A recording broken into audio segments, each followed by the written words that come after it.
Fala aí, pessoal, seja bem-vindo a mais um vídeo aqui no canal. Vamos acompanhar as últimas notícias do São Paulo. E o Tricolor venceu ontem, né? O Bahia fora de casa por 3-0.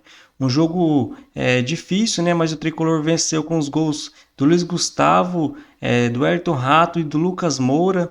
Um resultado aí muito importante, né? Pela disputa aí do G4 do Campeonato Brasileiro. Até porque o Inter venceu, né? E pulou para a quarta colocação com 56 pontos. O Flamengo está em quinto, né, com 55, mas joga hoje contra o Cruzeiro. E o São Paulo então está na sexta colocação com 54 pontos. Então uma vitória muito importante aí do São Paulo. O Tricolor que volta a campo agora no sábado, né, jogando em casa, jogando de volta ao Morumbi, né, depois de muito tempo contra o Atlético Paranaense. Então vamos acompanhar aí as últimas notícias do São Paulo. Trago aqui uns cortes, né, do Arnaldo Tironi. Em breve voltamos aí para comentar. Bahia 0, São Paulo 3. São Paulo rumo à Libertadores de 2025. Abre muitos pontos do Bahia, nem sei quantos, vou ver aqui agora.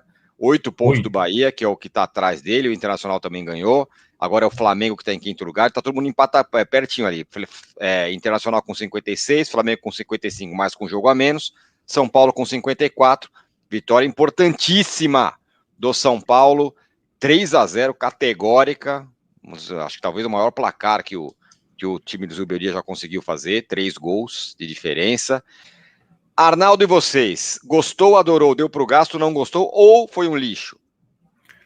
Eu gostei, Tironi. Eu não adorei. Não adorar uma vitória fora de casa por 3 gols é um pouco exigência demais, né? Mas, curiosamente, agora a Madá não tá vendo o gol, o primeiro gol, ó lá, Madalena, ó, dá uma olhada. Marcos Felipe, goleiro.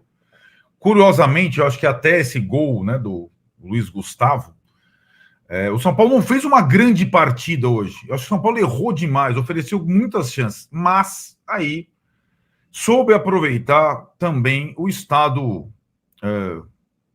mental em frangalhos do adversário, né?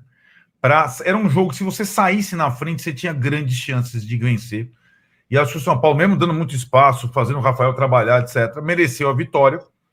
E vou fazer uma menção a 2 jogadores, né? Um que começou bem e foi bem do início ao fim, o Luiz Gustavo, que Muito desfilou. Bem. Melhor em campo. E o outro que tem entrado e mudado sempre o jogo a favor do São Paulo, desde que virou reserva, o Wellington Rato, né? Então, eu acho que esses são 2 jogadores que simbolizaram a vitória do São Paulo. É o que você falou. Agora é uma outra conversa. Agora tem a volta para casa, certo? No sábado. Amém. São Paulo volta ao seu estádio no sábado contra o Atlético Paranaense. Faltam 6 jogos, 8 pontos de diferença, um pé fincado no G6. Agora é tentar buscar o G4. Se não, direto, que incomode Inter e Flamengo e que a vaga possa vir na abertura de um G7, G8, que é provável que aconteça aí nas próximas rodadas. De qualquer forma, isso eu gostei, Tironi. Eu gostei até agora do Campeonato Brasileiro do São Paulo, que é um campeonato no G6 desde a 13ª rodada, abrindo vantagem na hora certa para o 7º, se segurando nesse lugar e também numa situação de visitante muito melhor do que a gente tinha visto nos últimos anos, né? A ponto de uma vitória por 3-0 fora de casa contra o Bahia nessa altura, né? Então, a gente pode, acho que, analisar aos poucos, durante a live, a escalação, esse sistema 4-2-4, a fase de alguns jogadores, mas o Campeonato Brasileiro do São Paulo de 2024 é bom e pode ser muito bom se ele finalizar com esse mesmo aproveitamento, aproveitar os 3 jogos em casa e tentar pontuar um pouco fora nessas 6 rodadas. De qualquer forma, eu estou, assim, aliviado, porque o meu time não joga na minha casa desde a eliminação para o Botafogo. E para mim foi um martírio. Para mim, o Zubeldia, maluco na beira do campo, me representa a agonia que eu senti por jogar contra Corinthians no Brasileiro, em Brasília, Cuiabá em Cuiabá, Vasco no Brinco de Ouro, Criciúma em Criciúma, e agora Bahia em Salvador, é muito grande. São Paulo precisa voltar para casa. E agora vai voltar para casa depois de 5 jogos pós-eliminação fora da sua casa. Então, ufa, espero que os caras parem de... Agora, acho que já estão parando, né? De pensar na possibilidade de trocar um treinador e planejem com esse treinador a Libertadores que vem aí. Ou via pré-Libertadores ou fase de grupos, né? E comece o planejamento com o lateral esquerdo, viu? Porque então, né? A galera que passou o ano esculhambando o Wellington, eu estou falando, vocês vão sentir saudade, hein? Vocês vão sentir saudade do menino. Podem ficar tranquilos, vocês viram, vocês viram o que foi o Jamal Lewis aí no jogo de hoje. Depois ainda ficou o Sabino, lateral esquerdo, também foi mal. Enfim, mas não quero ficar também tripudiando em cima de que estava esculhambando o ano inteiro o Wellington, porque esse Jamal, sério. Então. De brincadeira. Eu vi, não, tem que dar sequência pro cara. Se der sequência pro cara, o São Paulo fica aí no G10. Mas eu acho que ficou provado. Eu acho não é questão de queimar o jogador, mas ficou provado. Hoje o São Paulo não tinha o Wellington, não tinha o Michel Araújo, que era uma possibilidade de jogar com linha de 3 e ele do lado. E o Lisieiro mostrou ali, nas suas participações, que ele é um jogador que hoje ele não aguenta mais de 30 minutos de jogo. Nada. Num campo fofo com a Fonte, não esquece. Então, teve que jogar o Jamal e depois rezar. E o Sabino, acho que o Sabino não comprometeu. Ele tinha dito pro Éder Trasquini do UOL que ele não jogaria lateral esquerdo para mim, continuar acendendo vela para o Wellington. Ele mandou um recado para mim. Mas ele teve que jogar, né, Sabá? Porque ele mesmo com o amarelo, ele conseguiu se portar ali. E aí tem o outro lado, né? A questão do Rogério. Eu sei que você está sofrendo, nós sofremos aqui, eu e minhas filhas. Porque, de fato, além da série da Sina contra Flamengo e São Paulo, contra São Paulo ele não ganha também. O jogo também foi sendo cruel com ele ao longo do tempo, né? O goleiro, né, que é um goleiro que sai com os pés entrega. Isso aí determina muita coisa. O São Paulo o Bahia estava jogando melhor, o cara entrega um gol. Exato. É simplesmente isso. Exatamente. E acho que também, né, que ele ainda teve a coincidência do CEO lá, do dono do Grupo City, do Soriano, estar presente no estádio, que é coisa raríssima. Ele veio ao Brasil para ganhar o título de soteropolitano, cidadão soteropolitano, tirou foto com o Casares. Casares é amigo dele, contratou o Ferrarese dele, não sei se você lembra desse cara aí, do Soriano. E o cara estava no estádio e a torcida do Bahia está contra ele e os principais jogadores do Bahia, né? Olha lá quem está aqui, ele mesmo, Cigano, criador do troféu Corneta de 2025. Então ele fala o seguinte: precisamos falar do Arboleda hoje. Entrou no segundo tempo, foi um dos melhores da partida. Ele tirou o monstro sagrado há quase 10 anos de São Paulo. Foi mesmo, foi muito bem. Cigano, e o Alan Franco também achei muito bom. Muito bem. O Cigano, eu acho que ele toca na grande questão da escalação do São Paulo, é Arboleda do banco. Arboleda no banco não combina. Arboleda é o melhor jogador do São Paulo, é o mais consistente. Ele foi péssimo no jogo anterior e entregou contra o Criciúma. Agora, é aquilo.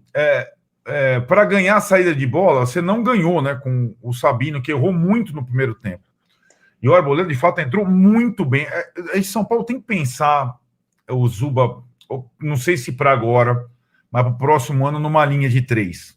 Embora ele não goste. É muito zagueiro bom junto. O Juan também é ótimo e o Ferrarese é ótimo. E aí, né, cara, a gente... o Arboleda de fora, talvez até em casa, quando você tenha mais a iniciativa do jogo, que os dois zagueiros precisem sair jogando muito bem, e o Alan Franco e o Sabino são assim, embora o Sabino tenha errado bastante no primeiro tempo, o Arboleda de fora ele me deixa, e de fato, quando ele entrou, dá um alívio. E aí ele rebateu tudo, tirou tudo depois que ele entrou. Então, a vitória muito importante do São Paulo, né, pessoal? Por 3-0. O São Paulo que começou um pouco abaixo, né? O Bahia começou dominando o jogo. Aí depois o São Paulo começou a se encontrar no jogo, né? No final do primeiro tempo ali, o goleiro do Bahia foi sair jogando e saiu totalmente errado. Deu a bola no pé do Luiz Gustavo. O Luiz Gustavo marcou o gol, né, no fim do primeiro tempo. E no segundo tempo, né, o Zubeldia mexeu, entrou o Rato fez o segundo, e já no fim do jogo o Lucas fez o terceiro. Mas, na minha opinião, quando o jogador entra bem, é porque o treinador escalou mal. Eu gosto muito do Zubeldia, né? Pelo estilo do Zubeldia, é muito louco, né? Chuta tudo. Na minha opinião, não trocaria o treinador, tá? Mas algumas. A gente não posso deixar aqui, na minha opinião, de criticar algumas coisas do Zubeldia. O Luciano mesmo, o que o Luciano tá fazendo no jogo? Sei que ele, no segundo gol mesmo ele participou ali da jogada, mas o Luciano, na minha opinião, tem que ser reserva. O São Paulo tem dois jogadores de ponta muito bom. Tem o Wellington Rato, tem o Eric e tem o William Gomes, né, que sumiu depois daquele jogo contra o Botafogo que ele saiu no primeiro tempo, que é uma grande promessa do São Paulo, na minha opinião, um dos jogadores mais preparados, né, da base do São Paulo, que já entrou, e ele simplesmente não coloca, né? O Luciano ainda saiu só no final do jogo ali, ainda saiu, parece que não gostou muito, e pode ver que a jogada do terceiro gol foi o Lucas estava ali no meio, né? O Rato tocou, o Lucas estava ali no meio e fez o gol. E coisa que o Luciano, alguns jogos importantes eu sei que ele faz gol, mas na minha opinião não colocaria o Luciano. Queria ver o Ferreirinha, participou bem do jogo, né? Mas foi um pouco abaixo.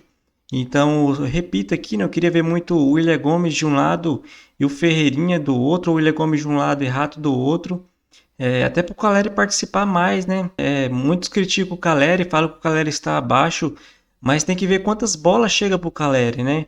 Ele está um pouco abaixo, sim, depois da eliminação da Libertadores. O time do São Paulo meio que caiu ao todo, né? O São Paulo estava muito focado em ser campeão da Libertadores, e com a queda aí da Libertadores e da Copa do Brasil, o time se abateu muito, principalmente o Caleri, né? Alguns jogadores que estavam mais focados, mas eu tenho que admitir que ele está abaixo, mas que poucas bolas chega ali pro Caleri. E o Arboleda, né, pessoal? O Arboleda não pode ser reserva do São Paulo, mais uma escalação errada do Zubeldia, na minha opinião. Mesmo, por mais que o Sabino saiba sair jogando, né, meio estilo Beraldo, mas, claro, sem comparação, né? Mas muito abaixo do Arboleda, se for comparar, na minha opinião, o Arboleda ali entrou bem tirando tudo. O Arboleda não pode ser reserva do Sabino. E eu particularmente não concordo com os comentaristas e com muitos torcedores do São Paulo. Eu não gosto dessa linha de três zagueiros. Muitos estão pedindo, né? Porque o São Paulo não está colocando, mas aí se o treinador coloca essa linha de três zagueiros, o São Paulo perde. Os mesmos torcedores vão estar pedindo para tirar essa linha. Sei que o São Paulo ganhou muito no passado, né, com essa linha de três zagueiros, mas eu não gosto muito, até porque você tem que tirar ali depois um jogador de meia ou de ataque, né, para colocar mais um zagueiro. Quando é um jogo em casa, igual ontem contra o Bahia, né, um jogo difícil, eu até concordo, né, mas normalmente eu não gosto muito dessa linha de três zagueiros. Em questão de laterais, o São Paulo vai ter que ir atrás de lateral, pessoal, não tem jeito, né? O Jamal Lewis fez um jogo ontem horrível. Muitos torcedores criticou o Wellington, né? Mas 10-0 o Wellington no Jamal Lewis. Então o Wellington deve ir embora, né? Vai embora no final do ano. Já assinou um pré-contrato com o Southampton, então vai embora o Wellington. E o que só vai sobrar para o São Paulo é o Jamal Lewis e o Patrick, que também, na minha opinião, não joga praticamente nada, né? Apesar de sempre ir para a seleção de base. Mas eu não gosto do Patrick, não gosto do Jamal Lewis. Então o São Paulo tem que contratar lateral esquerdo, né? Se brincar até dois. Mas o São Paulo deve contratar só um, né? Então o reserva deve ser o Jamal Lewis e o Patrick ali. E o lateral direito, o Rafinha, deve renovar com o São Paulo. Eu particularmente também não renovaria. Mas o São Paulo precisa de lateral direito, né? Porque os laterais sempre estão machucados. O lateral direito do São Paulo é impressionante.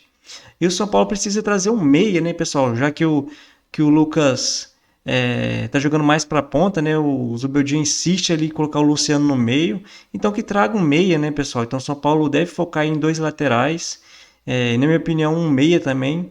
É claro, o São Paulo não deve investir muito, né? Com a aprovação aí do fundo de investimento, o São Paulo deve investir pouco. E a disputa aí do G4 do Campeonato Brasileiro tende a ser muito acirrada, né, pessoal? No momento, o Fortaleza está em terceiro com 60 pontos. O Inter, depois da vitória de ontem, pulou para a quarta colocação, né, com 56. O Flamengo joga hoje, né, está em quinto com 55. O São Paulo, depois da vitória contra o Bahia, então, está em sexto com 54. E abriu 8 pontos, né, o São Paulo do Bahia, sétimo colocado. Então o São Paulo está garantido quase aí, pessoal, na pré-Libertadores, né? Vamos dizer que já está garantido. Muito difícil aí São Paulo perder essa vaga aí da pré-Libertadores. O problema é que o São Paulo tem que tentar subir mais na tabela, né, pessoal? Até porque se o Flamengo não ganhar a Copa do Brasil e o Botafogo a Libertadores, os dois ser campeão, não abrir a sexta vaga e o São Paulo vai para pré-Libertadores, né? Caso os dois vençam, abre a sexta, né? O São Paulo vai direto para a fase de grupos. É muito importante porque se o São Paulo for para a fase de grupos, começa em abril, né? Então o São Paulo tem muito tempo aí para planejar. E se for para pré, já começa em fevereiro, né? E se o São Paulo for eliminado, nem para a Sul-Americana vai. Se for disputar a pré-Libertadores, então muda totalmente o planejamento, né? Até as contratações do São Paulo. E resta 6 jogos aí para o São Paulo, né, pessoal? No Campeonato Brasileiro. O Tricolor já volta a campo no sábado, né? Contra o Atlético Paranaense. Depois de muito tempo, o São Paulo volta a jogar aí no Morumbis. Um jogo que, na minha opinião, o São Paulo deve vencer, né? Deve vencer tranquilamente, mesmo com o Atlético Paranaense fundado aí na zona de rebaixamento, tentando vencer de qualquer jeito. Mas acredito que o São Paulo deve vencer. Depois o São Paulo enfrenta o Bragantino fora de casa, outro jogo aí que o São Paulo, na minha opinião, deve vencer. Os 2 próximos jogos do São Paulo times que estão lutando lá embaixo, né? Apesar disso, deve ser um jogo difícil, né? Até porque está tentando vencer a todo custo, mas o São Paulo deve vencer, na minha opinião, os 2 próximos jogos. Depois enfrenta o Atlético Mineiro, né? Que deve estar focado mais nas Copas, né? O Atlético Mineiro, então deve ser um jogo também mais tranquilo para o São Paulo. E depois o Tricolor enfrenta o Grêmio, né? Esse é um jogo mais difícil, fora de casa. Depois o São Paulo enfrenta o Juventude em casa. É um jogo aí para o São Paulo tentar vencer, né, pessoal? E depois o São Paulo enfrenta o Botafogo, né, na última rodada.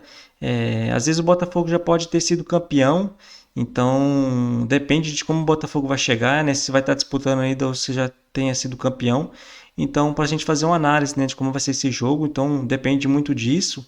Então, esses são os 6 próximos jogos aí do São Paulo. E segundo o jornalista Jorge Nicola, o São Paulo vai tentar avançar, né, pessoal, na renovação com o jovem Henrique na semana que vem. O jogador completa 18 anos, né, nessa sexta-feira. O São Paulo pode então fazer um contrato de até 5 anos, né, com o jogador. Então, o São Paulo deve se reunir com os representantes do atleta, né, na semana que vem para tentar selar essa renovação, até para não acontecer, né, pessoal, igual muitos jovens do São Paulo que saiu de graça. Então, o São Paulo tenta aí avançar nessa negociação. São Paulo que já renovou há pouco tempo atrás com o William Gomes, né? Então tenta agora renovar com o jovem Henrique. E mais uma notícia do jornalista, né, que o São Paulo cobra na justiça o Botafogo por uma dívida do Tietê por 3,7 milhões de reais. Então o São Paulo está acionando o Botafogo na justiça para tentar receber um dinheiro da venda do Tietê. Então é isso aí, pessoal. Se você gostou do vídeo, deixa seu like, se inscreva no canal e até a próxima.